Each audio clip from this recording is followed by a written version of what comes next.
नमस्कार दोस्तों, मैं स्टेप प्रोफेसर डॉक्टर अंतिमा आप सबका बहुत बहुत स्वागत करती हूँ आपके चैनल एचएन हिंदी में। आज हम पढ़ने वाले हैं यूजीसी नेट हिंदी साहित्य का यूनिट 8 जो है हिंदी नाटक। जितने भी सिलेबस में लगे हुए हैं आपके नाटक, उन सभी को बहुत ब्रीफ इंट्रोडक्शन के साथ उन सभी नाटकों के बारे में जानेंगे, जिसमें सबसे पहला नाटक है आपका भारतेंदु हरिश्चंद्र का अंधेर नगरी।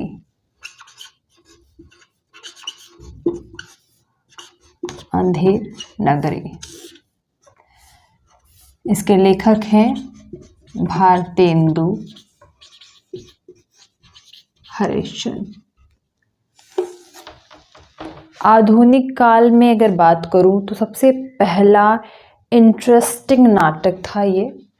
1881 में लिखा गया है ये नाटक। 1885 में भारतेंदु जी की मृत्यु हो जाती है, हम जानते हैं। तो 1881 में ये लिखा गया ये नाटक। कहा जाता है ये नाटक एक दिन में लिखा गया था।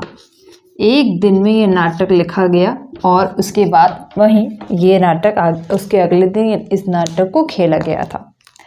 यह नाटक भारतेंदु हरिश्चंद्र ने उस समय की भारतीय व्यवस्था में फैले हुए भ्रष्टाचार, सामाजिक असंतोष के बारे में लिखा है और शासन जिस प्रकार से उस समय चल रहा था उसको आधार बना करके ये नाटक लिखा गया।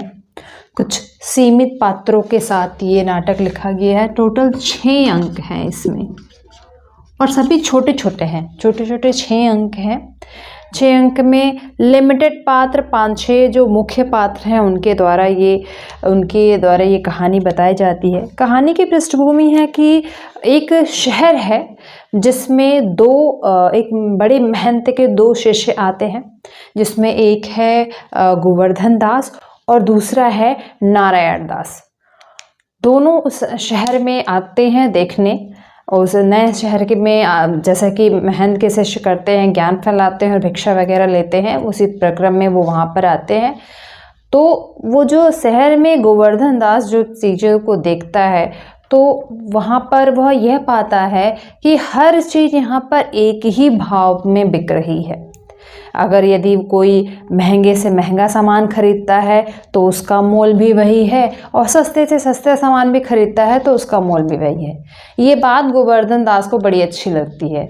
उसे लगता है भाई मतलब यहाँ पे कोई भेदभाव नहीं है, कोई खर्चा नहीं है। मेरे पास 2 रुपये है तो उसका मैं मिठाई भी खा सकता हूँ, 2 रुपये का मैं खाना भी खा सकता हूँ, 2 रुपये का मैं कुछ भी कर सकता हूँ। मतलब बहुत एक जैसी व्यवस्था चल रही है और गोवर्धन दास को ये चीज़ बड़ी अच्छी लगती है। गोवर्धन दास थोड़ा सा लोभी प्रवृत्ति के हैं और इस चक्कर में वो जब वहाँ से जाना होता है उस शहर से, उस अंधेर नगरी से जब जाना होता है तो वह महंत दास से कहते हैं कि भाई अब हम यहाँ, नारायण दास से कहते हैं कि अब मैं यहाँ से नहीं जाऊँगा, तुम जाओ, मुझे ये शहर बहुत अच्छा लग गया है, मुझे यहीं रहना है। यह सीन ख़त्म होता है। दूसरा सीन आता है कि एक किस्सा होता है जहाँ पर एक बकरी मर जाती है दीवार के गिरने से। अब दीवार के गिरने से बकरी मर गई तो जो बकरी का मालिक है वो राजा के पास जाता है और बोलता है कि मेरी बकरी तो मर गई है, मुझे इंसाफ चाहिए। अब इंसाफ चाहिए तो भाई उस समय यह है कि खून का बदला खून, यह शासन का मांग है। तो अब ये हो कि कौन उस बकरी को मारा है, इस चक्कर में एक लंबी पूरी श्रृंखला चलती है कि वह दीवार किसकी थी, दीवार कैसे बनी, किसने बनाई, दीवार बनाने में क्या क्या सामग्री लगती है, उसको बनाने में किन किन लोगों का हाथ था। हर चीज़ों को बाकायदा नोटिस किया जाता है। लास्ट में जब ये एक आता है कि जो असली आरोपी निकलता है, ठीक है, अप्रत्यक्ष रूप से जो असली आरोपी निकलता है उसको बुलाया जाता है, फांसी के फंदे उसके ऊपर लगाए जाते हैं। तो पता चलता है कि वह फांसी का फंदा तो बड़ा है और जो बंदा है वो बहुत दुबला पतला है। ये लास्ट में फैसला निकलता है कि भाई बकरी मरी है, इंसाफ तो तभी मिलेगा जब खून का बदला खून होगा, तो उसके बदले में किसी न किसी को तो मरना पड़ेगा। तो राजा का आदेश है कि जाओ शासन में, हमारे राज्य में जा करके जो सबसे हट्टा कट्टा, ये जो हट्टा कट्टा व्यक्ति दिखाई दे पहला उसको उठा कर ले आओ। लोग निकलते हैं वहां पे देखते हैं कि गोवर्धन दास जो कि देखते हैं कि एक ही चीज का हर चीज मिल रहा है, खुद प्रसन्नता के साथ रह रहे हैं। वो उन अच्छे खासे हट्टे कट्टे भी हो चुके हैं, उनको लोग उठा कर ले आते हैं और राजा के पास सपोर्ट कर देते हैं कि भाई यही मिला है जो सबसे पहला मिला है।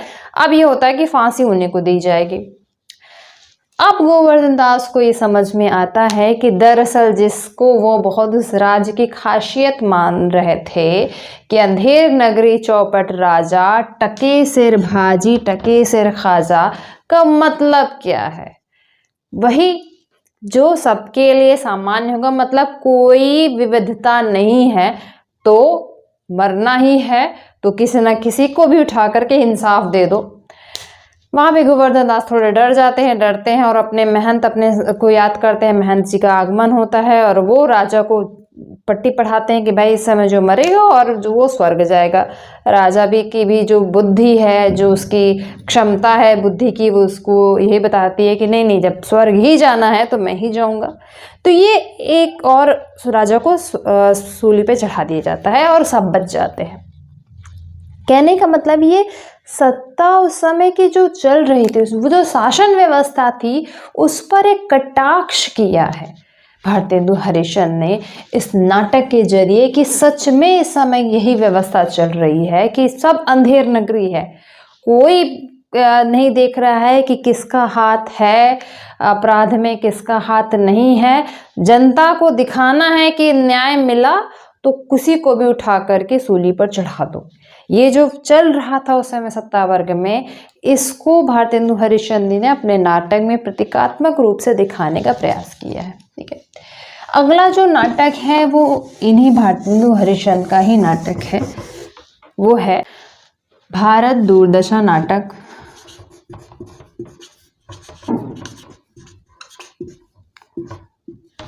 यह नाटक अंधेर नगरी से पहले आया था, 1876 में है। 6 अंक में, ये भी 6 अंकों में ये नाटक विभाजित है, छोटे छोटे 6 अंक हैं।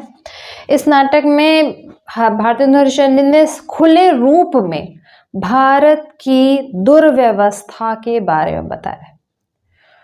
बहुत प्रतीकात्मक पात्र लिए हैं। इस नाटक की ये सबसे बड़ी खासियत है कि यह एक प्रकार से व्यंग्य है।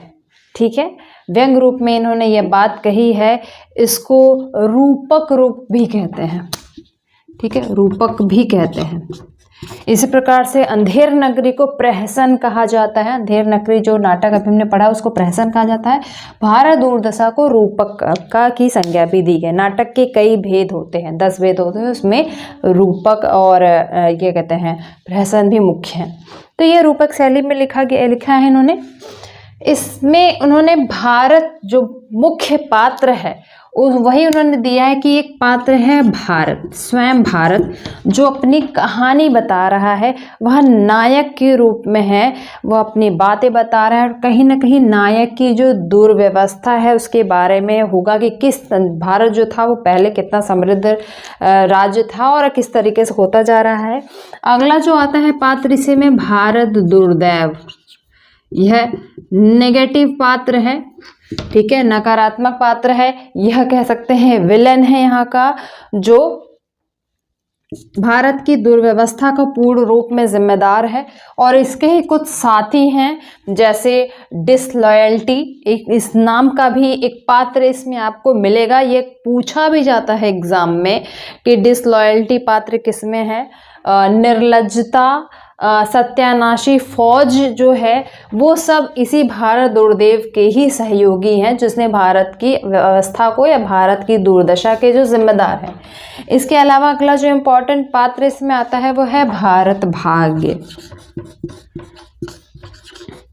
ये भारत के उज्जवल भविष्य की कामना करता हुआ ये है। यह भारत का सहयोगी पात्र है कह सकते हैं, जिसने भारत में के उज्जवल भविष्य को लेकर के यह बात करता है या उसका संकेत देता है। ठीक है, ये पूरी तरीके से ये जो नाटक है ना, इसको हम राजनीतिक कटाक्ष भी कह सकते हैं। पहला राजनीतिक कटाक्ष रूप से यह नाटक लिखा गया था।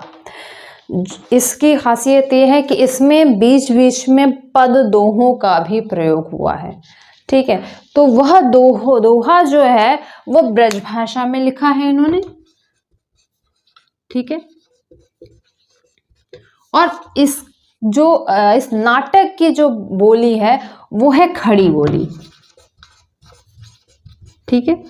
तो नाटक की बोली खड़ी बोली है और इसमें जो दोहे का प्रयोग किया है वो है ब्रज भाषा का। और दोहा भी अलग से आपको इसमें पूछता है कि किसका है, किस नाटक में ये लिया हुआ है, तो इसको आप ज़रूर अच्छे से देख लेंगे, ठीक है। अगला जो नाटक आपके सिलेबस में दिया है, 3 महत्वपूर्ण नाटक हैं नाटक सम्राट जयशंकर प्रसाद के।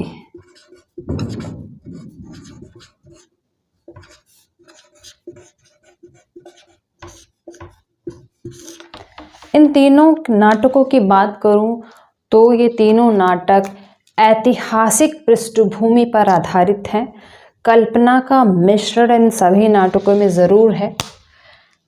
जो इम्पोर्टेंट नाटक इस आपके सिलेबस में इसमें दिया हुआ है यूजी सिलेबस में, वो है चंद्रगुप्त। दूसरा इम्पोर्टेंट नाटक है स्कंदगुप्त और तीसरा इम्पोर्टेंट नाटक है इन्हीं का ध्रुव स्वामिनी।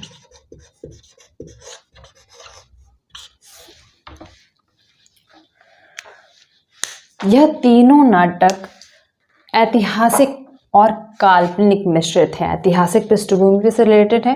कुछ कथानक, कुछ पाठ जो है वो उसके कुछ पात्र भी इसके काल्पनिक हैं।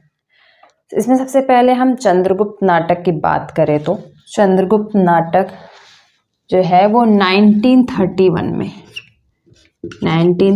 में इन्होंने लिखा, जिसके टोटल 4 अंक हैं,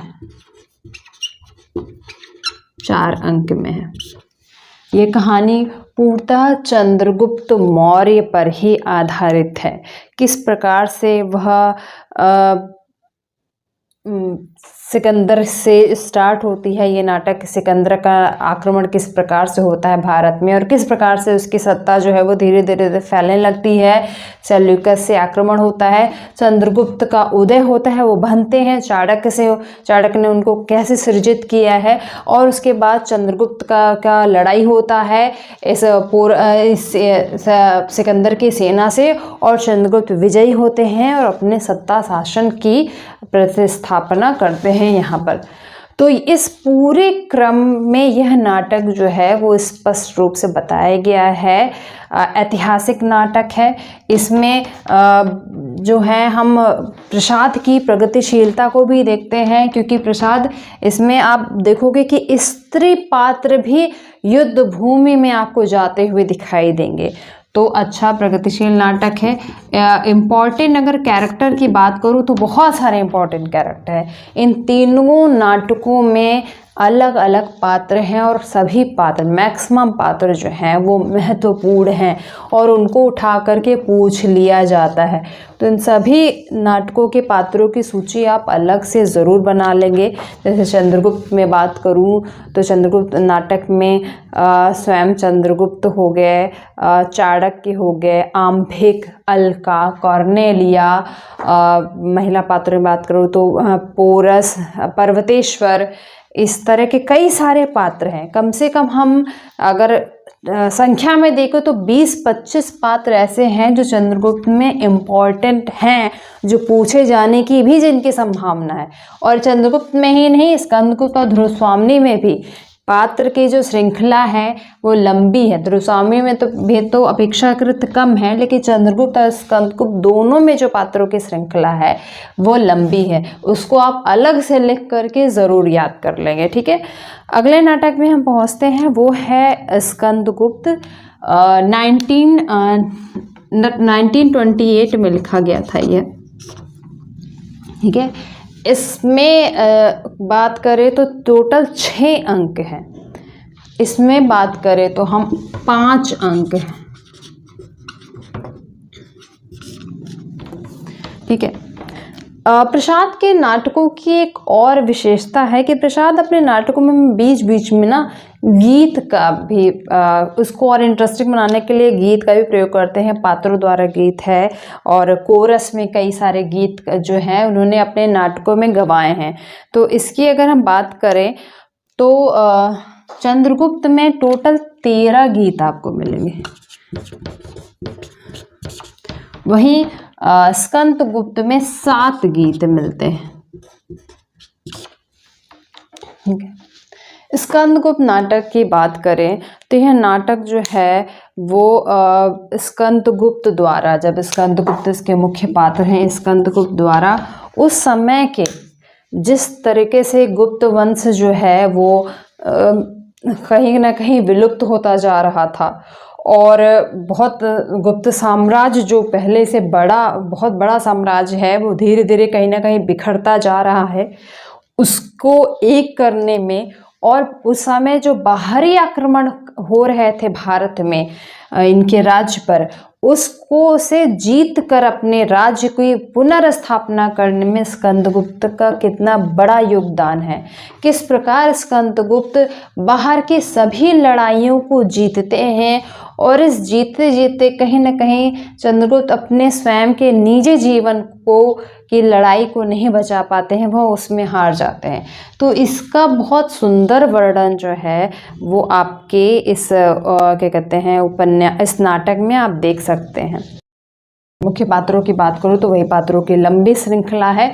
इसकी सूची मैं आपको अलग से दे भी दूंगी, आप उसको एक सूची, एक दोहे के रूप में, क्रम रूप में उसको तैयार कर लेंगे। स्कंदगुप्त हो गए, कुमारगुप्त, मातृगुप्त, जिसको कालिदास जो बाद में जो नाम होता है, इस तरह के कुछ महत्वपूर्ण पात्र हैं जो इससे इम्पॉर्टेंट है। इसके अलावा महिला पात्र भी महत्वपूर्ण है। अगले नाटक की हम बात करें तो वो है ध्रुव स्वामिनी।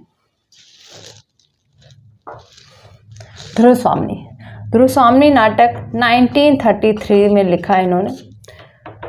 3 अंक का नाटक है, अपेक्षाकृत छोटा बट बहुत महत्वपूर्ण नाटक है। इस नाटक की मुख्य पात्र ध्रुव स्वामिनी, जिसका विवाह रामगुप्त से होता है। हालांकि ध्रुव स्वामिनी रामगुप्त के ही छोटे भाई चंद्रगुप्त से प्रेम करती है और चंद्रगुप्त भी ध्रुव स्वामिनी से प्रेम करते हैं, लेकिन परिस्थिति अनुसार चूंकि रामगुप्त बड़ा है इसलिए ध्रुव स्वामिनी का विवाह रामगुप्त से हो जाता है। रामगुप्त कायर प्रवृत्ति का मनुष्य है, इतना कायर है कि एक बार जब अन्य राज्य के जो शकराज का जब आक्रमण होता है और वह उस आक्रमण में ध्रुव स्वामिनी को जब वह मांगता है अपने लिए, तो वह उससे भी लड़ाई नहीं लड़ पाता और ध्रुव स्वामिनी को अपने राज्य की रक्षा के लिए, अपनी निजी रक्षा के लिए और ध्रुव स्वामिनी को भेजने के लिए भी तैयार हो जाता है कि ठीक है ले जाओ। मतलब उसके अंदर लड़ाई का कोई भी साहस नहीं है, क्योंकि वह बस बड़ा है इसलिए वह राजा भी है और उसका विवाह भी ध्रुव स्वामिनी से हो रहा है। ध्रुव स्वामिनी अपने विरोध में, अपने अधिकारों के लिए कई बार खड़ी होती है।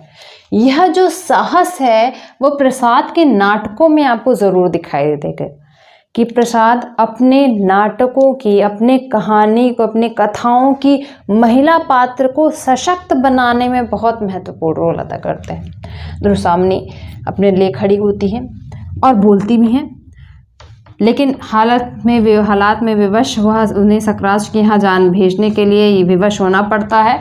और लेकिन चंद्रगुप्त जाते हैं और उनको सुरक्षित वापस जो लेकर के चले आते हैं। का नाटक के अंत ये होता है कि ध्रुव स्वामिनी का रामगुप्त से विवाह विच्छेद की अनुमति भी हमारे शास्त्रों द्वारा दिखाई गई है। ये बहुत बड़ी बात है। इस समय जिस समय यह नाटक जिस परिवेश में लिखा गया था और जिस परिवेश के बारे में लिखा गया था, उस परिवेश में एक महिला को अब जिस पुरुष के साथ वह रहना नहीं चाहती है, जो पुरुष उस महिला के साथ रहने के काबिल नहीं है, उससे अलग, मतलब भारतीय परंपरा में ऐसा लोग बहुत मुश्किल मानते हैं, लेकिन यह व्यवस्था जो है, विवाह विच्छेद की जो व्यवस्था है, उसकी भी पूर्ति ध्रुव स्वामिनी नाटकों में आपको दिखाई पड़ेगी। ठीक है, तो प्रगतिशील नाटक है अपने हिसाब से और नारी जीवन के प्रति एकदम से केंद्रित है। बहुत बड़े बड़े विवाह विच्छेद जैसे बड़े बड़े फैसले इसमें आपको दिखाई देंगे, और दोबारा पुनर्विवाह करने जैसे बड़े फैसले आपको दिखाई देंगे। महत्वपूर्ण पात्रों की बात करूँ तो ध्रुवसामनी, रामगुप्त, चंद्रगुप्त, शकराज और शकराज की पत्नी कोमा जैसे पात्र अधिक महत्वपूर्ण है। इसके अलावा कुछ गौड़ पात्र भी आप इसमें देख सकते हैं। ठीक है, देखिए सभी जो नाटक हैं वो अपने अपने जगह पे मील का पत्थर है, सभी बहुत महत्वपूर्ण है, और इन सभी जो अब तक हमने नाटक देखे इन सभी से प्रश्न बहुत पूछा जाता है, पूछा गया है और पूछे जाने की भी संभावना है। तो बहुत डिटेल में पढ़ें आप इसको। यदि अभी तक पढ़ लिया तो ठीक है, नहीं टाइम है तो कोई बात नहीं, एक शॉर्ट आप इसका समरी देख सकते हैं। इनके पात्रों को ज़रूर पढ़ लें, इनके घटनाक्रम को एक बार बहुत समराइज रूप में ज़रूर देख लें, और इनसे जितने प्रश्न पूछे गए हैं PYQ में, बैक ईयर में, उसको भी ज़रूर अच्छे से देख लें, मतलब रट लो। अगर नहीं भी कहीं से इसकी कथानक, कहानी, समीक्षा कुछ नहीं मिल रही है तो जितने भी PYQ में से रिलेटेड प्रश्न मिल रहे हैं, चाहे वो प्रसाद हो या भारतेंदु हरिश्चंद्र के नाटकों की जो पूरे A to Z जो है वो आप रट लीजिए, वो भी आपके लिए व्यर्थ नहीं जाएगा। और इस समय जो आपका समय है वो समय की डिमांड यही है कि प्रश्न एक भी छूटना नहीं चाहिए, जैसे जहाँ जहाँ से मिले उसको आप अपने क्या कहते हैं नोट्स में है वो राइट डाउन करते जाएं।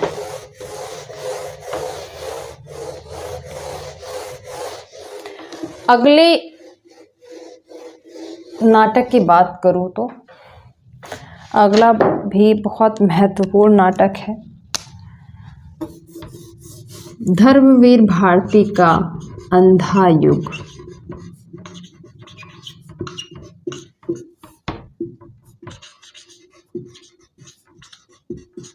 धर्मवीर भारती ने लिखा है।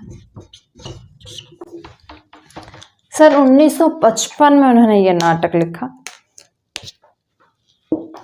1955 में।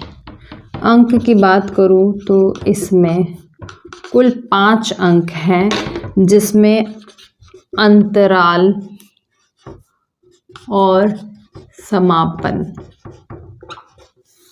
5 अंक के अलावा अंतराल और समापन है। तो अंकों की बात करते हैं तो हम 5 हैं, लेकिन अंतराल, बीच में अंतराल और समापन में अलग से जो है वो ऐड किया गया है।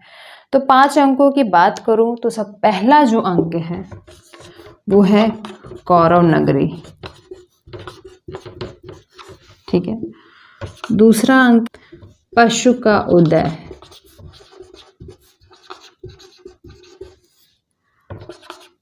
तीसरा है अश्वत्थामा का अर्ध सत्य का अर्ध सत्य। फिर आपका आ जाएगा अंतराल,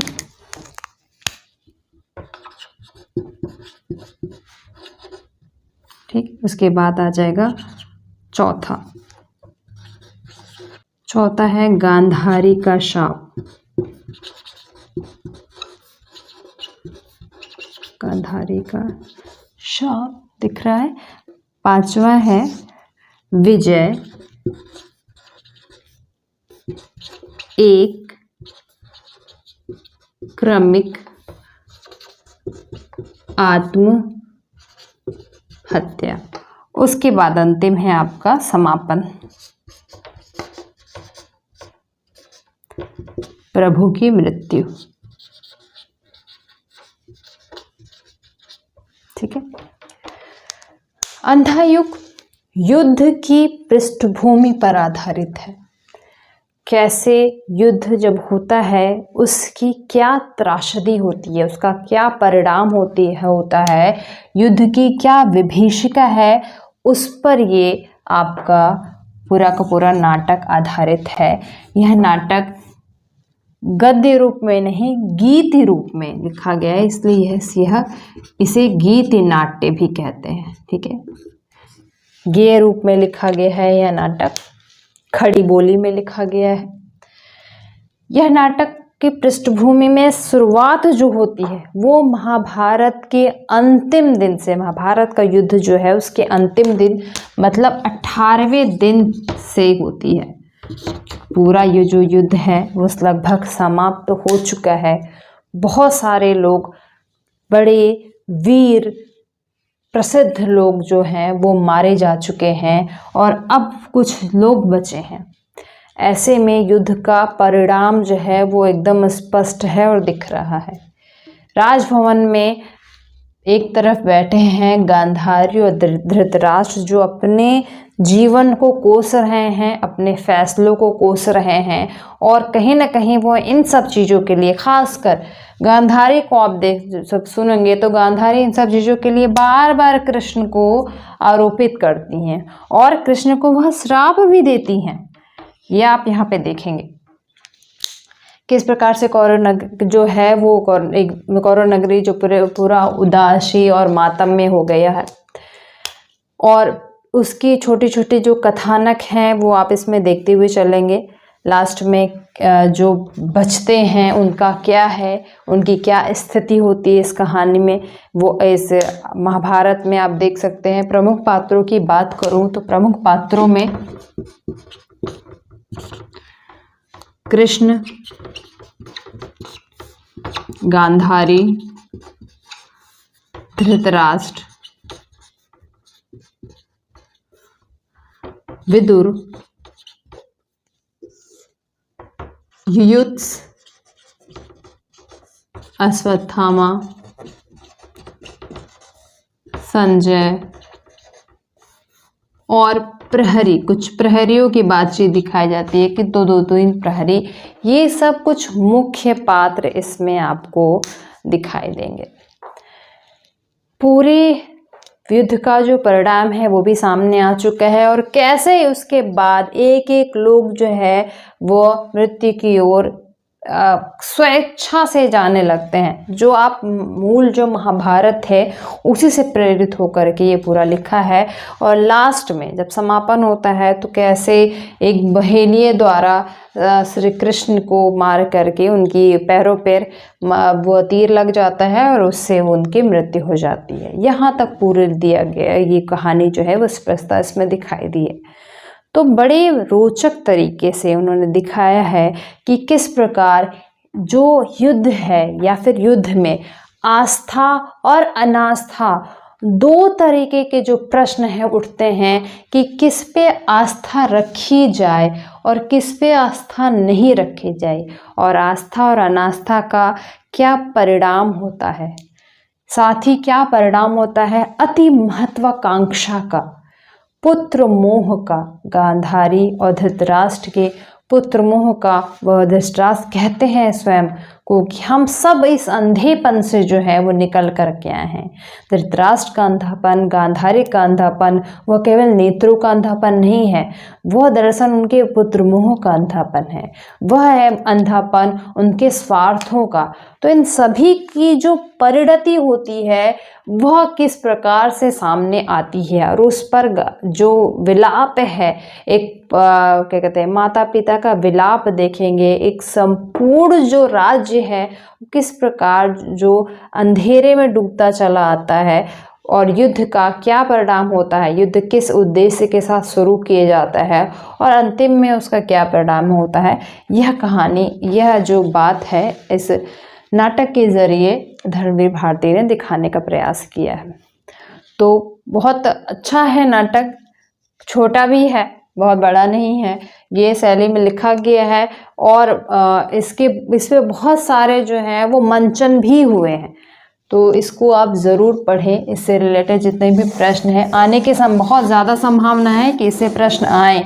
पंक्ति उठा करके इसके दे देता है कि यह पंक्ति कहाँ की है, इनफैक्ट किसने कही है वो पंक्ति, किसके द्वारा वो पंक्ति कही गई है। तो आप कम से कम गांधारी और धृतराष्ट्र और विदुर की कुछ पंक्तियाँ जो हैं इम्पोर्टेंट वो ज़रूर से देख लेंगे। भले अंतिम समय है, कम समय है, उसके बावजूद भी आप ज़रूर से देख लेंगे, ठीक है। अगले हम नाटक की बात करें तो वह है सिंदूर की होली।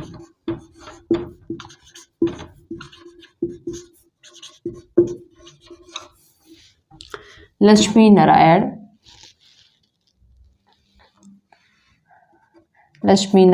मिश्र।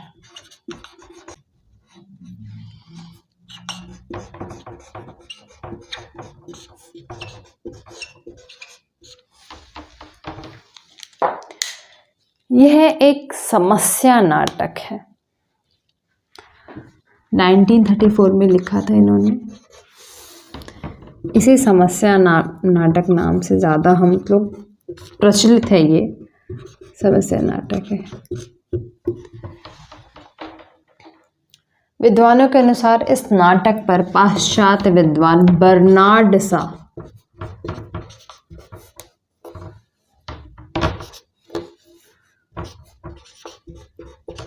शॉ का प्रभाव अधिक देखने को मिलता है। ठीक है, 1934 में यह नाटक लिखा गया। 2 अंक में है, छोटा सा नाटक है, बहुत बड़ा नहीं, नाटक नहीं है। इस नाटक में मूलतः नारी के, स्त्री की समस्याओं के बारे में बताया गया है। स्त्री की क्या क्या समस्या होती है सामाजिक रूप से, स्त्री और पुरुष का जो भेदभाव है उसको बताया गया है कि कितना वैषम्य है, स्त्री और पुरुष के संबंध कैसे होते हैं, कैसे होने चाहिए, और सामाजिक रूप में उनमें कितनी विषमता है जिसका भी दुष्परिणाम स्त्रियों को ही झेलना पड़ता है। यह दिखाया गया है। कुछ महत्वपूर्ण पात्र जैसे मुरारी लाल जो कि पेशे से डिप्टी कलेक्टर है। पात्र है रजनीकांत जो कि बहुत ईमानदार युवक है, नए ज़माने का ईमानदार युवक है। अगले पात्र है चंद्रकला जो कि इन्हीं मुरारी लाल की बेटी है और रजनीकांत से प्रेम करती है। और है भगवंत सिंह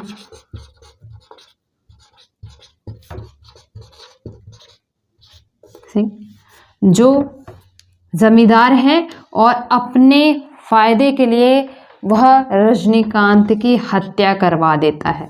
और इसी हत्या का जो केस है वो डिप्टी कलेक्टर जो है वो मुरारी लाल के पास आता है। मुरारी लाल भी बहुत पाक साफ नहीं है, वो भी कहीं ना कहीं जो है अंदर से भ्रष्ट ही हैं, क्योंकि पैसा और लेना और घूस लेना वो भी उनके भीतर कहीं ना कहीं है उनके पेशे में। इसके अलावा एक पात्र है मनोरमा जो कि विधवा है, महिला है, लेकिन उसका जो मनोरमा का जो विचार है वो बड़ा अलग है समाज से। तो इस चंद्रकला और मनोरमा जैसे पात्रों को आधार बनाते हुए उनको लेकर के इस कहानी में, इस नाटक में लक्ष्मी नारायण जी ने महिलाओं की समस्या को भी केंद्र में लाने की कोशिश की है। ये इसके मुख्य पात्र है। इसके अलावा और भी गौड़ पात्र इस उपन्यास में, इस नाटक में आपको देखने को मिलेगा। ठीक है, तो बहुत छोटा सा नाटक है, बहुत बड़ा नाटक नहीं है, लेकिन महत्वपूर्ण नाटक है। इसको आप पढ़ सकते हैं, इसको आप ज़रूर देख लें।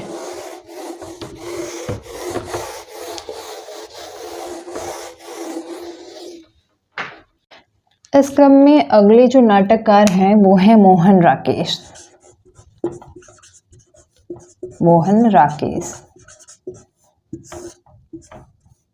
बड़े महत्वपूर्ण, अपने समय के काफ़ी प्रयोगधर्मी नाटककार हैं। इनका 2 नाटक आपके सिलेबस में दिया है। पहला है आषाढ़ का एक दिन। आषाढ़ का एक दिन, यह 1958 में यह नाटक लिखा था इन्होंने। और दूसरा इन्हीं का नाटक है आधे अधूरे। ठीक है, दोनों नाटक एक दूसरे से बिल्कुल विपरीत परिस्थिति में लिखा है। ठीक है, आषाढ़ का एक दिन पहले लिखा गया 1958 में, उसके लगभग 10 वर्षों बाद इन्होंने नाटक लिखा आधे अधूरे 1969 के लगभग। पहले हम बात करते हैं आषाढ़ का एक दिन नाटक पर। आषाढ़ का एक दिन नाटक पौराणिक और काल्पनिक मिश्रित नाटक है, चूँकि इसके पात्र जो हैं वो मैक्सिमम इतिहासकार या ऐतिहासिक पात्र हैं, लेकिन उसमें कुछ काल्पनिक पात्रों का भी मिश्रण है। आषाढ़ का एक दिन नाटक के केंद्रीय पात्रों में कालिदास, मल्लिका और विलोम ग्रे शेड लेकर के इसमें आता है। ये 3 पात्रों में, मुख्य पात्रों में ये कहानी जो पूरी चलती है। इसके अलावा एक अन्य पात्र जो है अंबिका, जो कि मल्लिका की माता है, उनका भी रोल इसमें काफ़ी इम्पोर्टेंट आता है। कहानी अगर की बात करें तो आषाढ़ का एक दिन, नाटक की जो शुरुआत है वो आषाढ़ के महीने उसकी बारिश के साथ ही होता है। मल्लिका जो कि कालिदास से प्रेम करती है और कालिदास भी कहीं ना कहीं मल्लिका से प्रेम करते हैं, ठीक है। इन्हीं के प्रेम से, इन्हीं के एकदम मधुर और सरल प्रेम से इस कहानी की शुरुआत होती है। कालिदास जो कि अच्छे लेखक, बड़े राइटर और विद्वान आदमी हैं, इनको इनके गुरु अपने साथ ले जाना चाहते हैं बड़े दरबार में। कहाँ? उज्जैनी। वररुचि इनके गुरु हैं और ये इनको उज्जैनी लेकर के जाना चाहते हैं, क्योंकि वो जानते हैं कि कालिदास में बहुत प्रतिभा है और अब इसको इस गांव से, अपने स्थान से बाहर जाना होगा, तभी इनकी प्रतिभा विकसित होगी। कालिदास को अपने माहौल से काफ़ी प्रेम है, इसलिए वह जाना तो नहीं चाहते, पर मल्लिका के बार बार आग्रह करने पर वह चले जाते हैं। कालिदास जा चुके हैं और अब वह अपने कार्य में और अपनी विद्या में इतने पारंगत हो चुके हैं, इतने व्यस्त हो चुके हैं कि कहीं ना कहीं अब वह ये गांव और मल्लिका की याद उनके जहन में थोड़ी धुंधली तो ज़रूर पड़ गई है। यहाँ मल्लिका उसी तरह से कालिदास की प्रतीक्षा करती है और सोचती है कि कालिदास जो है वो ज़रूर समय पाएंगे और अपने प्रेम के लिए वापस लौट करके आएंगे। यहाँ कालिदास प्रसिद्ध होते जा रहे हैं और अब वह वहाँ के बड़े राजा की पुत्री प्रियंगु मंजरी से इनका विवाह हो जाता है। प्रियंगु मंजरी से इनका विवाह हो जाता है और अब यह कश्मीर के एक प्रांत के बड़े राजा हो गए हैं। अपने प्रेम, जो सरल प्रेम था, उसको छोड़ करके विद्या अर्जन के लिए या पद प्रतिष्ठा के लिए वह जाते हैं, लेकिन अब वो उनका वहाँ का जो मोह है या परिस्थितियाँ हैं वह उसको उसी में वश कर लेती हैं और अब वह अपने प्रेम और मल्लिका को कहीं ना कहीं भूल चुके हैं। प्रसंग पलटता है और कालिदास वापस आते हैं कुछ कार्यवश, जहाँ प्रियंगु की मुलाकात मल्लिका से होती है। प्रियंगु चाहती है कि मल्लिका जो है वो उनके साथ चले। बहुत अच्छी सम्भ्रांत घराने की महिला है प्रियंगु मंजरी भी, लेकिन मल्लिका उन्हें मना कर देती है कि वह जहाँ है उससे वह संतुष्ट है और उसको कालिदास या अन्य किसी से भी कोई भी शिकायत शिकवा नहीं है। वह चली जाती है, लेकिन कालिदास मल्लिका से मिलने नहीं आता है। निश्चय ही वह अपने आप को इस योगी या फिर पुरानी चीज़ों को सोच समझ करके वह प्रियंगु से अपने आप को, ये मल्लिका से अपने आप को मिलने का बहुत के लायक नहीं समझ रहा होगा।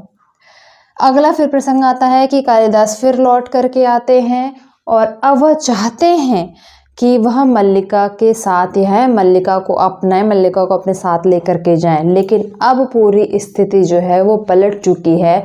अब मल्लिका ने स्वयं विवाह कर लिया है, वह भी किससे? विलोम से।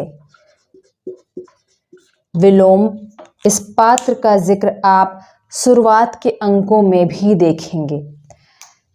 यह मल्लिका से शुरू से प्रेम करता है और वह चाहता है कि मल्लिका से विवाह करे, पर चूंकि मल्लिका कालिदास से प्रेम करती है इसलिए उसने कभी भी विलोम को उस प्रकार से नहीं देखा, ना उसको बातचीत की। और यह मल्लिका के दृष्टि में विलोम जो है वो अच्छा पुरुष है भी नहीं।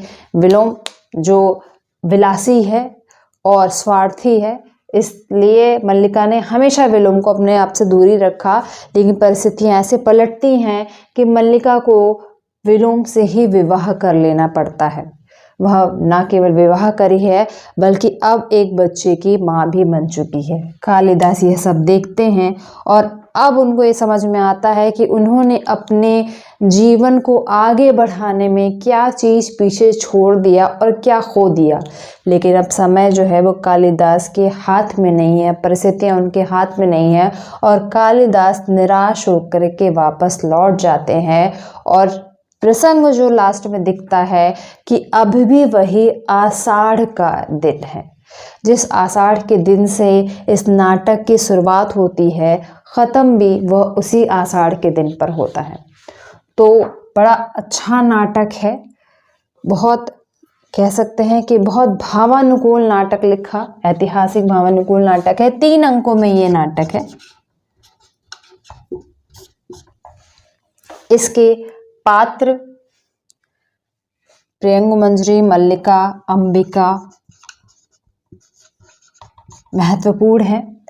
कालिदास, वररुचि, विलोम, वररुचि बहुत ज़्यादा नहीं आता है।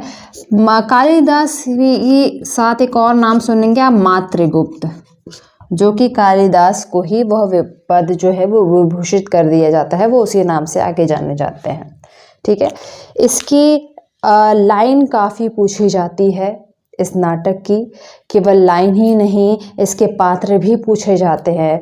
विगत कई वर्षों में इसके बहुत सारे प्रश्न पूछे गए हैं, तो आप बड़े ध्यान से इसके प्रश्नों को सॉल्व करिए। एग्ज़ाम के दृष्टि से भी ये बहुत महत्वपूर्ण है। ठीक है, अब हम आते हैं इन्हीं के अगले नाटक आधे अधूरी पे। आधे अधूरे इस आषाढ़ के दिन नाटक के बिल्कुल विपरीत है। जहाँ आषाढ़ का एक दिन पौराणिक ऐतिहासिक परिवेश के आधार पर लिखा गया था, वहीं आधे अधूरे नाटक पूर्णतः आधुनिक परिवेश और आधुनिक जीवन में क्या चल रहा है, उसके क्या क्या दुष्प्रभाव जो घरों में परिवार में आ चुके हैं, उसके बारे में उन्होंने आधे अधूरे में लिखा। आधे अधूरे नाटक ये भी 3 अंक में है। ठीक है, आधुनिक परिवेश में लिखा गया है, प्रयोगधर्मी नाटक है यह। इसके पहले इस तरह का नाटक शायद ही हिंदी साहित्य में लिखा गया हो। एक इसके कहानी प्लेटफॉर्म की अगर बात करें तो इसकी कहानी शुरुआत होती जो है वो है, कुछ पात्र, कुछ महत्वपूर्ण पात्र हैं और बहुत इंटरेस्टिंग तरीके से इसमें उसका नाम बताया जाएगा। जैसे 4 पुरुष, जिसमें पहला पुरुष जो है वो दूसरा पुरुष, तीसरा पुरुष, चौथा पुरुष, उसके बाद महिला पात्रों का नाम लेगा, जिसमें सबसे इम्पॉर्टेंट पहला जो रोल है, कह सकते हैं केंद्रीय भूमिका, जो कहानी जिसके इर्द गिर्द घूमती है, वो है सावित्री। सावित्री सावित्री के ही पति हैं महेंद्रनाथ। सावित्री आधुनिक समय की महिला है, कामकाजी महिला है। वही महेंद्रनाथ कहीं ना कहीं वह उनका काम जो है, कामकाज ठीक से नहीं चलता है। कई बार वह बिजनेस करने की कोशिश करते हैं, तमाम धंधों में जाने की कोशिश करते हैं, लेकिन वह सफल नहीं होते हैं।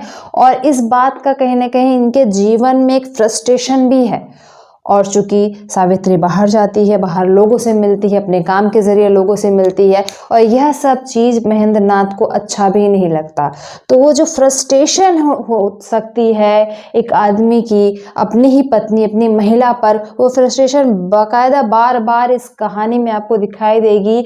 और यही फ्रस्ट्रेशन, यह असंतुष्टि आपको सावित्री के कैरेक्टर में भी दिखाई देती है कि कैसे वह उसको महेंद्रनाथ, अपना जो पति है, उसको पूर्ण पुरुष नहीं लगता है, उसकी वह उतनी इज्जत नहीं करती है जितनी ही इज्जत वह इन्हीं के दोस्त जगन मोहन से करती है। यहाँ तक कि सावित्री का प्रेम भी है जगमोहन से, और वह चाहती भी है कि वह जगमोहन के साथ चली जाए। अंततः वह जा नहीं पाती, लेकिन इसका जो झुकाव है सावित्री का जगनमोहन के प्रति है, जगमोहन का भी झुकाव जो है सावित्री के प्रति है। इसके अलावा एक जो और पात्र आता है वो है सिंघानिया, पुरुष पात्र सिंघानिया, यह सावित्री के बॉस हैं।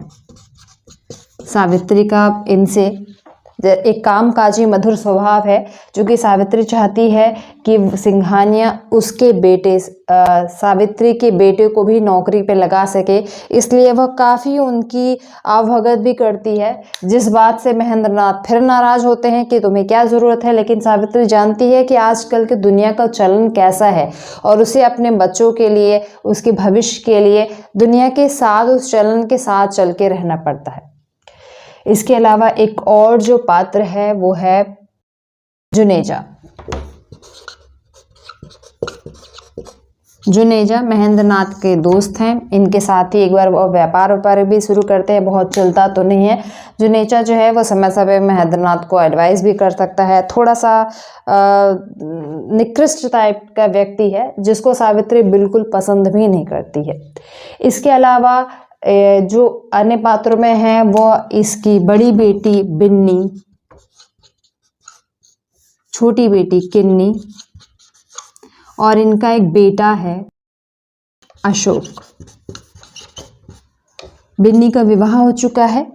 बिन्नी ने सावित्री के ही एक मित्र मनोज से विवाह कर लिया था भाग करके, इसलिए कहीं ना कहीं सावित्री और बिन्नी की बहुत ज़्यादा आपस में जमती या फिर पड़ती नहीं है। थोड़ा सा एक मतभाव जो है, मतभेद जो है वो सावित्री और बिन्नी के बीच में आपको उसका नज़र आएगा। साथ में ही अशोक जो पात्र है वो आजकल के युवा वर्ग का असंतुष्ट पात्र है, जो अपने ना परिवार से संतुष्ट है, ना अपने जीवन से संतुष्ट है। उसको हमेशा एक जो तनाव है वो उसके कैरेक्टर में दिखाई पड़ेगा, चाहे वो परिवार को लेकर के हो, चाहे वो भाई बहनों के रिश्ते को लेकर के हो या बाहर के रिश्ते को लेकर के हो।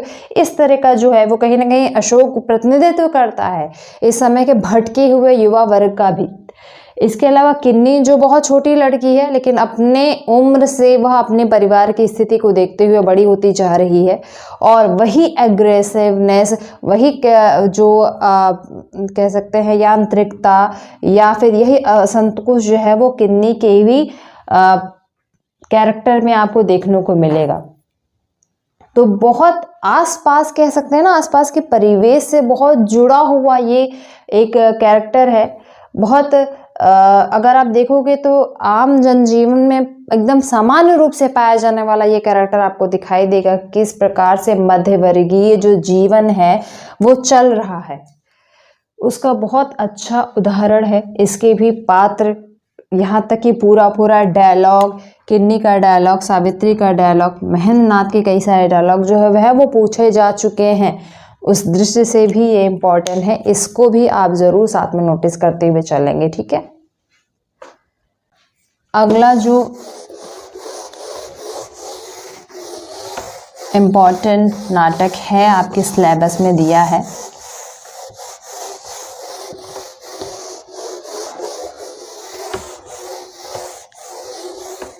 वो है आगरा बाजार, हबीब तनवीर का।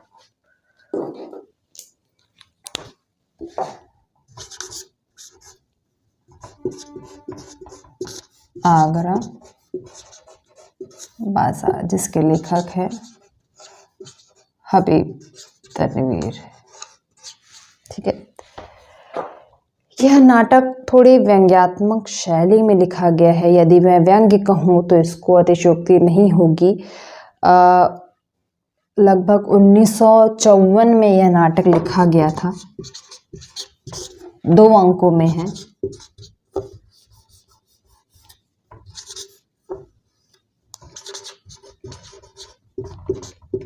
दो अंकों में, व्यंग्य की शैली में। इसको रूपक भी कहा गया। सामाजिक जो भ्रष्टाचार है, जो भ्रष्ट तंत्र है, उसको आधार बना करके यह जो है वो लिखा गया था। इसमें एक नज़ीर अकबराबादी जो कैरेक्टर हैं उनको ही इम्पोर्टेंट या उनको ही केंद्रित करके यह नाटक लिखा है।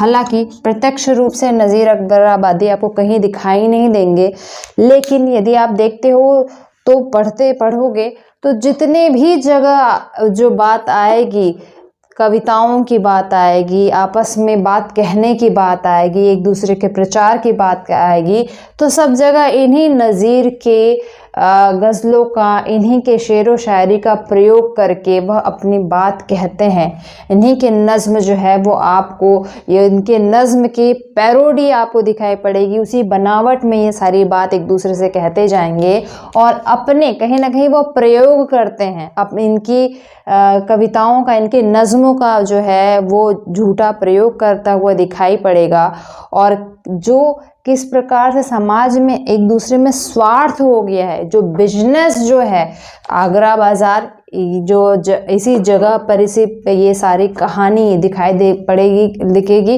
कि अलग अलग पेशे के लोग हैं, वो सभी बेचने वाले लोग हैं या काम करने वाले, सब अलग अलग पेशे के लोग हैं, और अपने अपने पेशों को बढ़ाने के लिए, उसके प्रचार के लिए, प्रसार के लिए कैसे वो किसी भी हद तक जा सकते हैं, या कैसे वो उसको बढ़ावा देने के लिए झूठ का भी सहारा लेते हैं, और कहीं ना कहीं वो सहारा लेते हैं नज़ीर के नज़्मों का।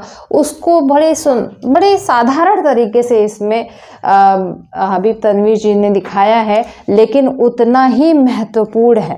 ठीक है, काफ़ी प्रासंगिक यह नाटक, यह रूपक है। अव्यवस्थित समाज, भ्रष्ट तंत्र और स्वार्थी जो है वह समाज है, उसका बहुत सही उदाहरण आप इस, और बहुत सिंपल, बहुत साधारण तरीके से आप इस नाटक में देख सकते हैं। ठीक है, अगला जो नाटक है वो है बकरी।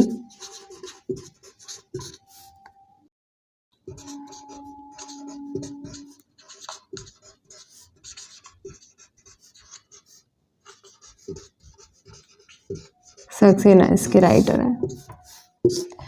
यह भी पूर्णतः व्यंग्यात्मक नाटक है और भारतीय राजनीति पर यह एक करारा कटाक्ष किया है। इसमें 1974 में यह नाटक लिखा था, 2 अंकों में ही मात्र यह नाटक है, छोटा सा नाटक है। इसमें आप देखते हो कि एक महिला है विपत्ति, उसकी बकरी को लोग उठा ले जाते हैं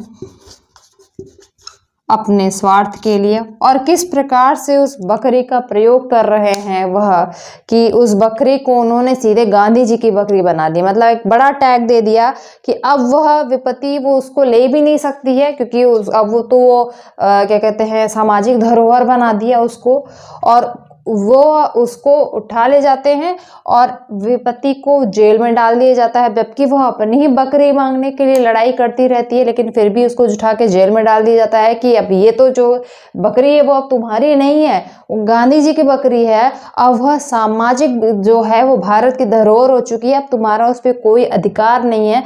तो कितने चालाकी बस एक दो जो लोग हैं वो कर्मवीर सिंह, दुर्जन सिंह, ये सब मिल करके इसकी बकरी को हड़प लेते हैं और उसका फिर अपने स्वार्थ के लिए इसका प्रयोग करते हैं। उसी आधार पर वह चुनाव लड़ते हैं और जीत भी जाते हैं। कर्मवीर जो है वो बाद में नेता भी बन जाते हैं, और जब सब कार्य उनका संपन्न हो जाता है, सब चीज़ संपन्न हो जाता है उनका, तो वह उसी बकरी को काट के उसी का गोश्त जो है, उसी की पार्टी जो है वो आपस में करते हैं।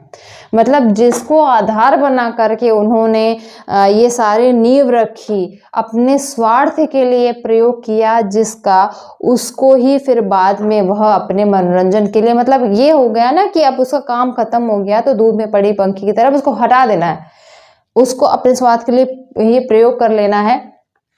लास्ट में विपत्ति जेल से आती है और वह बताती है कि उसके संग क्या क्या हुआ, तो कुछ युवा जो हैं वह उसके लिए खड़े भी होते हैं और बोलते भी हैं, लेकिन कहीं ना कहीं इस भ्रष्ट तंत्र में उनकी आवाज़ जो है वो दब जाती है।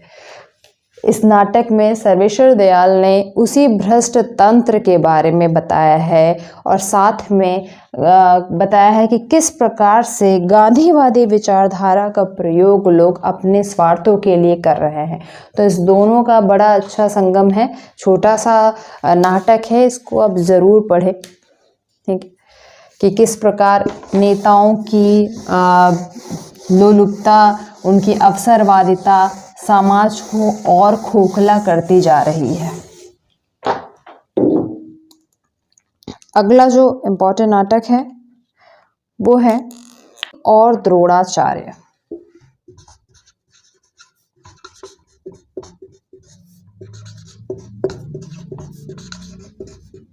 एक और द्रोणाचार्य शंकर शेष का यह नाटक है। जैसा कि नाम से स्पष्ट है, यह पूरा का पूरा नाटक ही बेस्ड है, इसकी कथा वस्तु बेस्ड है द्रोणाचार्य पर। एक वह द्रोणाचार्य जो उस समय महाभारत के समय थे, और आज के समय में एक और द्रोणाचार्य मिलते हैं, वो हैं अरविंद। अरविंद पढ़ाने वाले एक अध्यापक हैं, कॉलेज में पढ़ाते हैं बच्चों को, और किस प्रकार वह भी अलग अलग परिस्थितियों वश में आ करके कहीं ना कहीं उसका उसी असत्य का साथ देते हैं, उसी भ्रष्ट तंत्र का साथ देते हैं, और अपने आप को बार बार उसी तरीके से उन सब से किनारा भी कर लेते हैं, इस प्रकार से अपने आप की सफाई भी दे लेते हैं कि जिस प्रकार द्रोणाचार्य थे, उन्होंने अपने कर्तव्य के लिए, ये सब कार्य के लिए, अपने परिवार के लिए कार्य के लिए, कहीं ना कहीं अरविंद अपने आप की सफाई यही सोच समझ के देते हैं। तो दो कहानी इसमें पैरेलल चलती हुई दिखाई पड़ेगी आपको। एक तो द्रोणाचार्य की कहानी, दूसरी अरविंद की कहानी। द्रोणाचार्य की कहानी साथ में चलती रहती है। इन्हीं के एक मित्र हैं जिनकी मृत्यु हो गई है, विमलेंदु।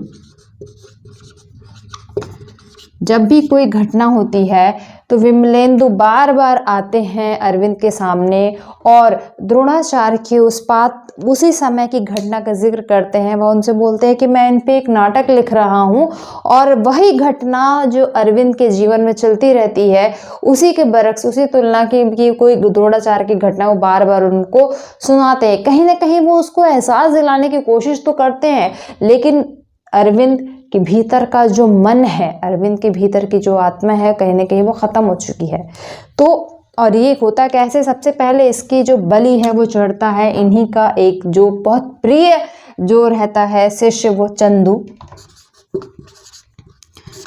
चंदू को परिस्थितिवश कॉलेज से बाहर जाना पड़ता है, जिसका उस समय उसका साथ यह नहीं देते हैं, और साथ देते हैं यह उसी समय प्रेसिडेंट का चुनाव लड़ता है। प्रेसिडेंट के चुनाव को जीतने के लिए वो कई ऐसे कार्य भी करता है जो अरविंद को खुद भी पसंद नहीं होते हैं, लेकिन अरविंद, वही बात है, वो अपनी घर की परिस्थिति बस कभी अपनी पत्नी के आड़ में, पत्नी के समझाने पे, कभी अपने कुछ मित्रों के समझाने पे वह कुछ नहीं बोलता उसके अगेंस्ट, और इसके बाद उसमें चंदू को जेल भी जाना पड़ता है। अब चूंकि अरविंद स्वयं उसी का हिस्सा बन गया है, उसी व्यवस्था का हिस्सा बन गया है, जिस व्यवस्था से कहीं ना कहीं वो शुरुआत में उसको दिखाई देता है कि वो चिढ़ रहा है, लेकिन अब अगले अंक में दिखाया जाता है कि अरविंद जो है वो अच्छा खासा खुश है, उसकी फैमिली जो है, उसकी पत्नी लीला अच्छा जीवन व्यतीत कर रही है एक दूसरे के साथ। फिर एक अचानक से एक घटना आती है, इसी में एक लड़की है अनुराधा, जो इसी चंदू की महिला मित्र भी, प्रेमिका भी रहती है। अनुराधा का बलात्कार कर देता है यही प्रेसिडेंट। ठीक है, अब अरविंद के मन में फिर से हलचल मचती है, कहीं ना कहीं भीतर जो जब दब चुकी उसकी इंसानियत है, उसकी सच्चाई है, वो फिर से उबाल मारती है, और अब वो कहता है कि नहीं, अब वो अनुराधा के लिए खड़ा होगा और वह समाज में लड़ेगा या उसके सपोर्ट में उठेगा। लेकिन फिर उसकी पत्नी समझाती है और उसके बाकी लोग समझाते हैं कि इन लोगों से बैर लेना अच्छी बात नहीं है, और वापस से अरविंद जो है वो दब जाता है, वो फिर से नहीं खड़ा होता है। परिणामतः अनुराधा बहुत क्षुब्ध हो जाती है, वो आत्महत्या कर लेती है। कहानी चल रही है, चूंकि अरविंद का साथ ही गलत हो चुका है और वह ऐसा रास्ता है जिसमें कोई किसी का अपना सगा नहीं है, सब एक दूसरे को अपने स्वार्थ के लिए प्रयोग करते हैं और इसी व्यवस्था का जो भागी है, इसी व्यवस्था का शिकार अरविंद खुद भी होता है एक बार। तो अंत में यही होता है कि अरविंद जो है वो इन्हीं प्रेसिडेंट की हत्या के लिए एक बार पकड़े जाते हैं लास्ट में।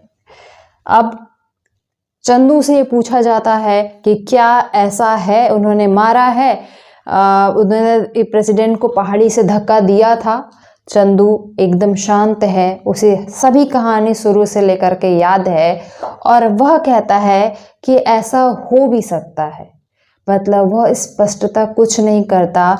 और अब अरविंद जो है वो दोषी पाया जाता। वह चाहता तो स्पष्ट बता सकता था कि ऐसा कुछ नहीं है, ऐसा नहीं है, लेकिन वह नहीं बोलता है। और यहाँ पर चंदू का जो अर्ध सत्य है, अर्ध सत्य कहीं ना कहीं हमें उसी महाभारत के अर्ध सत्य की याद दिलाता है जहाँ पे द्रोणाचार्य की मृत्यु हो गई थी।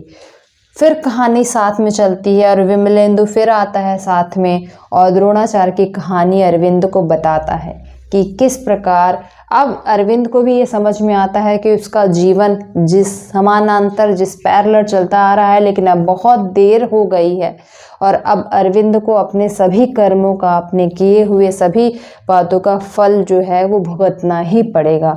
ठीक है, तो सामाजिक और राजनीतिक जो है ये उपन्यास एक नाटक है, किस प्रकार से जो कहीं ना कहीं एक कटाक्ष है। इस तरह के जो लेखक थे उनका जो लेखन है वो समाज की अव्यवस्था, समाज के प्रति हो रहे असंतोष से उपज करके आ रहा है।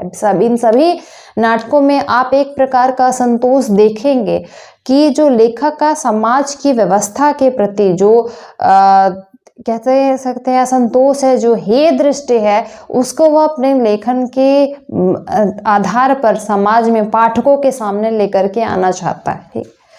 अगले नाटक की बात करूं तो अगला नाटक काफ़ी इंटरेस्टिंग भी है और महत्वपूर्ण है, अंजू दीदी। उपेंद्र नाथ अश्क द्वारा लिखित है। अंजू अंजलि, जिसको धीरे धीरे सब अंजू कहने लगे हैं। अंजलि एक संभ्रांत परिवार की महिला है जिसको उसके घर वालों ने, जिसके नाना जी ने बहुत अनुशासन के साथ इसको पाला है और यही अनुशासन कहीं ना कहीं अंजलि के जीवन में इतना ज़्यादा हावी हो चुका है कि यह अनुशासन अंजलि को, जिसे आप अंजू दीदी इस नाम से जानते हैं, उसको कहीं न कहीं एक यांत्रिकता का जीवन देते जा रहा है बहुत। और उसी यांत्रिकता में, चूंकि अंजू जो है वो घर की श्रेष्ठ हो चुकी है, तो उसी यांत्रिकता में वह घर के सभी सदस्यों को चला रही है, चाहे वो उसका पति हो, उसके बच्चे हो। बस एक शख्स जो है वो अंजू दीदी के इस अनुशासन से कहीं ना कहीं मुक्त है, वह है इन्हीं का भाई श्रीपत। श्रीपत जब घर में आता है तो घर में एक अलग सा उमंग, एक उत्साह आ जाता है। यह आपको इस अंतर एकदम स्पष्टता देखने को मिलेगा। वह उमंग और उत्साह, जिस उमंग और उत्साह से अंजलि के परिवार वाले, चाहे उनका पति इंद्र नारायण हो या उनका बेटा, सभी जो है वो उस अनुशासन में भरे पड़े हैं और कहीं ना कहीं सब उनसे हमेशा अंजलि से डरे हुए रहते हैं। तो क्या, और जब हम ये देखते हैं, 2 अंकों में यह नाटक विभाजित है। 1955 में आया था। हम देखते हैं कि अंजू दीदी जिस प्रकार का जीवन वह जी रही हैं, कैसे वह संस्कार, यह संस्कार उनको उनके नाना से मिला और वही संस्कार वह धीरे धीरे उनके ही बेटे में आता जाएगा। और इसके लिए अलग से कोई प्रयास करने के, जैसे वो देखते देखते अपने घर वालों को, अपने नाना को, अपने उस पीढ़ी से इनके में आया, वैसे ही यह संस्कार धीरे धीरे इनके पीढ़ी से अगली पीढ़ी में भी हस्तांतरित हो जाता है। इसका पता हमें तब चलता है जब द्वितीय अंक की शुरुआत होती है और अब अंजू दीदी की मृत्यु हो चुकी है, लेकिन वह संस्कार संस्कार जो अंजू दीदी के भीतर था, वही संस्कार आप द्वितीय अंक में अंजू दीदी के बच्चे के भीतर भी आपको दिखाई पड़ेगा। तब हमें समझ में आता है कि दरअसल जो संस्कार वह मुक्त खुद को नहीं कर पाई और जो यांत्रिकता उनके जीवन में लगातार चलती आ रही थी, वही यांत्रिकता अंजलि के बेटे नीरज के जीवन में भी चली आती है। जो नीरज स्वयं बचपन में इसी अनुशासन का, इसी यांत्रिकता का विरोध करता है, वो धीरे धीरे उसी परंपरा से पोषित होता हुआ भी वैसा ही बनता जा रहा है। तो कैसे एक पीढ़ी से दूसरी पीढ़ी जो है वो हस्तांतरित हो रही है संस्कार, उसके बारे में आपको इस नाटक में अश्क जी ने बताया है।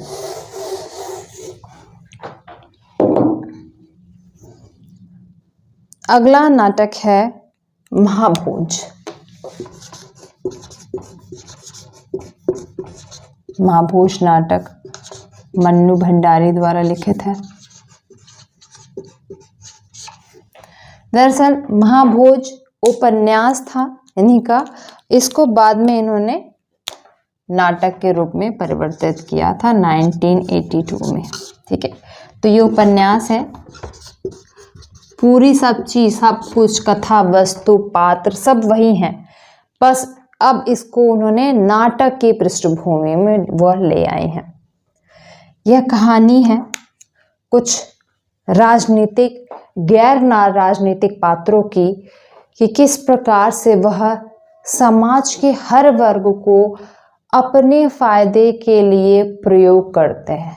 तो एक प्रकार से हम कह सकते हैं भारत की राजनीतिक व्यवस्था पर एक कटाक्ष भी है और कहीं ना कहीं व्यंग्य भी है।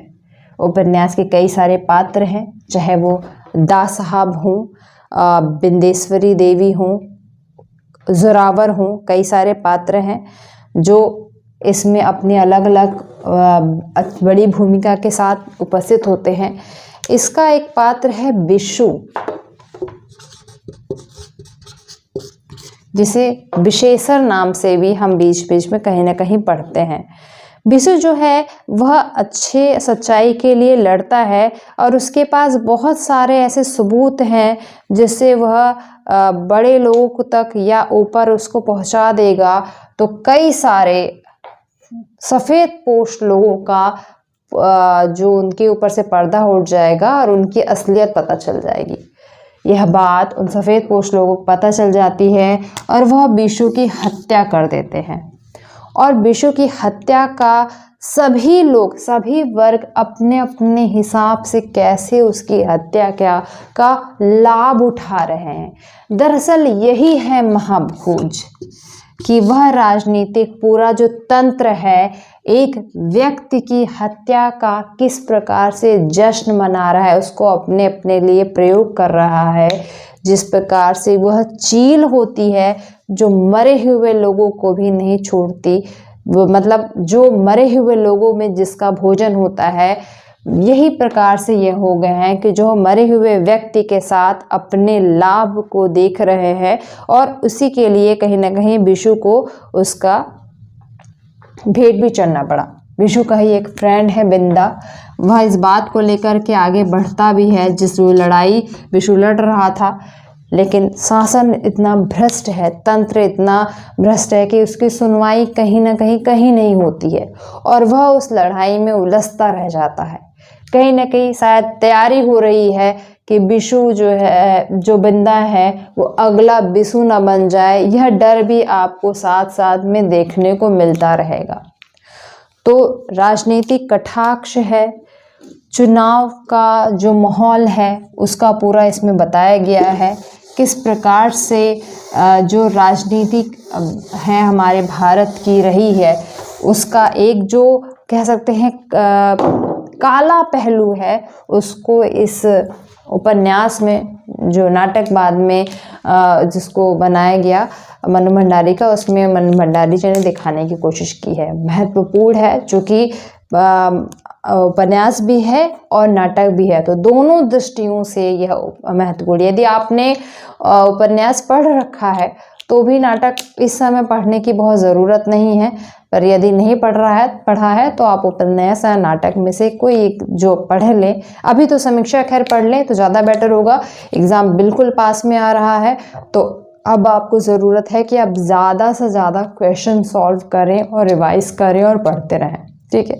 और कोई नहीं है, एग्ज़ाम क्वालिफाई करना है, नेट में अच्छे नंबर लेकर के आने हैं, तो केवल एक फॉर्मूला है कि क्वेश्चन लगाओ, ज़्यादा रिवीजन करो और क्वेश्चन लगाओ। PYQ पहले लगाओ, ठीक है।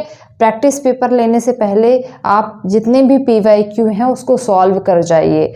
कभी ये भी हो रहा था कि भाई क्या ज़रूरत है, तो पैटर्न चेंज हो गया है तो बहुत पुराना PYQ लगाने की ज़रूरत नहीं है। तो मैं ये कहूँगी कि पिछले 5 साल का या पिछले 3 साल का PYQ तो बिल्कुल लगा लेना, उसको रट डालो, ठीक है। उसके बाद जो समय मिलता है उसके बाद आप प्रैक्टिस पेपर और सॉल्व करिए, ठीक है। तैयारी करते रहिए। जो भी डाउट, जो भी क्वेश्चन हो आप हमसे मेल में या आप ग्रुप में पूछ सकते हैं। ओके।